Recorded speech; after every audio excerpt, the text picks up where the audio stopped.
One of the best sources of funding for college is the free application for Federal Student Aid, or FAFSA. It is the application used to apply for federal and state student aid programs offered by the U.S. Department of Education. Completing and submitting the FAFSA is easier than ever, and it's free, and it gives access to the largest source of financial aid to help pay for college or career school. Federal and state student aid can cover expenses such as tuition and fees, room and board, books and supplies, transportation, or other related expenses. Students should apply in their senior year and can access the application as early as October 1st. In California, students should complete the application no later than March 2nd, as it is the deadline to qualify for a Cal grant. The Natomas Unified School District offers assistance with completing the FAFSA through a program called Cash for College. This is an annual event held each year at Natomas High School in October or November.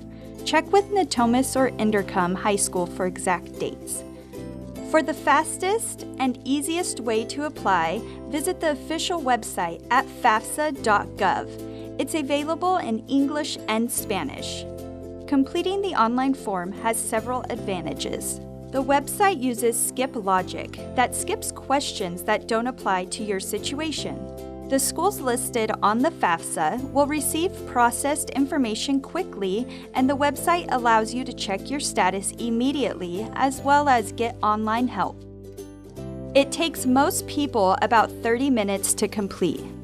In addition to the online form, you have two other options for completing the FAFSA. We recommend that parents and students complete the application together, since in most cases, the income information will be based on the parent or guardian's tax information from 2 years prior.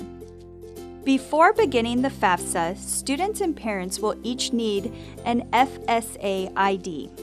An FSA ID is used to confirm your identity when accessing your financial aid information and electronically signing your federal student aid documents. Once a student and parent are issued the FSA ID, they can then gather the information needed to complete the FAFSA, such as Social Security numbers, driver's license numbers, any W-2 forms or records of money earned, and your tax records from the previous 2 years. Don't let entering tax information intimidate you. In most cases, parents can use the IRS data retrieval tool that will automatically fill in the correct tax information directly on the FAFSA. If you are completing a FAFSA online at fafsa.gov, a Social Security number is also required to apply for a username and password called the FSA ID, which can be used to electronically sign your FAFSA. Most undocumented students are not eligible for a Social Security number.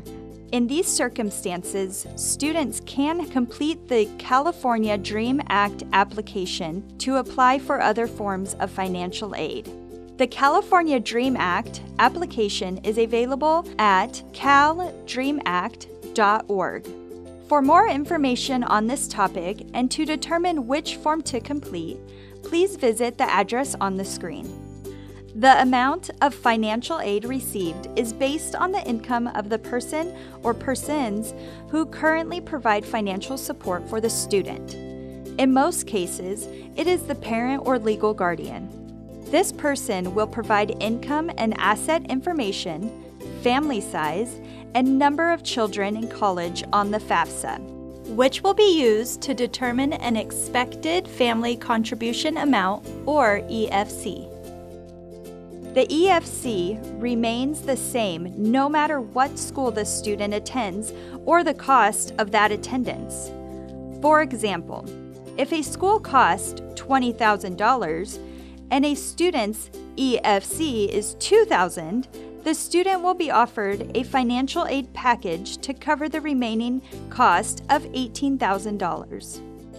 If the school cost $40,000, the student's EFC still remains at $2,000, and therefore the financial aid package will be $38,000. The more school costs, the higher the amount the financial aid package. When a student receives a financial aid offer, it can include 3 parts: grants, loans, and work study. Grants are free money, which does not need to be paid back. One example is the Cal Grant. This is frequently offered to students attending schools in California. The second part of the package are loans. Loans need to be paid back once the student finishes college and begins working. These loans are usually offered at a very low interest rate and flexible repayment terms. Work study provides an opportunity for students to work on campus and contribute to financing their education. Rather than receiving a paycheck, money earned is directly applied to the student's tuition or other expenses. Financial aid packages will vary from school to school. Therefore, it is very important for students to keep an open mind about expenses, as there is no way of knowing what a financial aid package will include until the student applies. Scholarships and private loans are 2 other sources of aid. There are thousands of scholarships available to students based on a variety of factors. Some are merit-based, some are not. Researching what is available and completing application requirements by deadlines are key to being awarded scholarships. Students who put the time and work into these can yield big returns. One word of caution, however, is to avoid scholarship scams. Students should never have to pay money to receive a scholarship. Check with your school counselor about suspicious offers. Most banks offer private student loans. Check with your local branch for rates and terms. Loans could come from the federal government, your state government, your college or career school, or a private or nonprofit organization. Do your research. Apply for any grants or scholarships you might be eligible for, and be sure to meet the application deadlines. Thank you for taking the time to watch this Parent University video. Please take a moment to help us improve the Parent University website by taking our survey listed below.